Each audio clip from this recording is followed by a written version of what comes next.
My mother-in-law started stealing from our house. During our stay with us and when I told my wife about it, my wife stopped talking to me. I, 34M, grew up in a modest middle-class family in a small town. My parents were hardworking people who always focused on my education and future. My father worked as a mechanic, often taking on extra shifts to make ends meet. My mother was a part-time receptionist at a local clinic and also did some freelance tailoring work from home.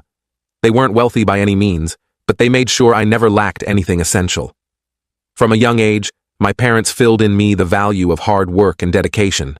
They taught me that success doesn't come easy and that I'd have to put in effort to achieve my goals. I remember my father always saying, "Son, there's no substitute for hard work.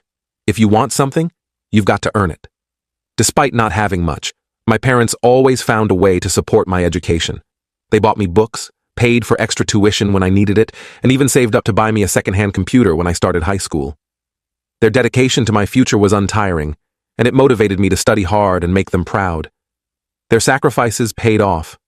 I managed to get good grades throughout school and secured a scholarship to a reputable university. I studied business management and graduated with honors. Soon after, I landed a well-paying job at a multinational corporation. As soon as I could afford it, I bought my parents a modest but comfortable house in a nice neighborhood. It was my way of showing gratitude for everything they'd done for me. The look of pride and happiness on their faces when I handed them the keys is something I'll never forget. About 5 years ago, my life took an interesting turn when I met Samantha, 32F, at an office seminar. She was from a different branch of our company, and we were both attending a training session on new management techniques. I was immediately drawn to her intelligence and wit. We started chatting during the coffee breaks and found we had a lot in common. After the seminar, we exchanged numbers and started meeting regularly. As we got to know each other better, I learned about her family background. Unlike my family, Samantha's family used to be quite wealthy.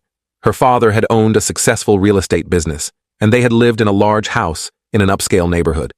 Samantha had attended private schools and had been used to a luxurious lifestyle. However, things had changed significantly for her family in recent years. Due to a series of poor financial decisions and some risky investments, her father's business had collapsed. They lost most of their fortune and were now drowning in debt. They had to sell their big house and move to a small apartment. It was a huge adjustment for the family, especially for Samantha's parents who were used to a certain standard of living. Samantha, being a good student, had managed to secure a decent job in our company. She was hardworking and ambitious, much like me. However, I soon noticed a troubling pattern in her relationship with her parents, especially her mother.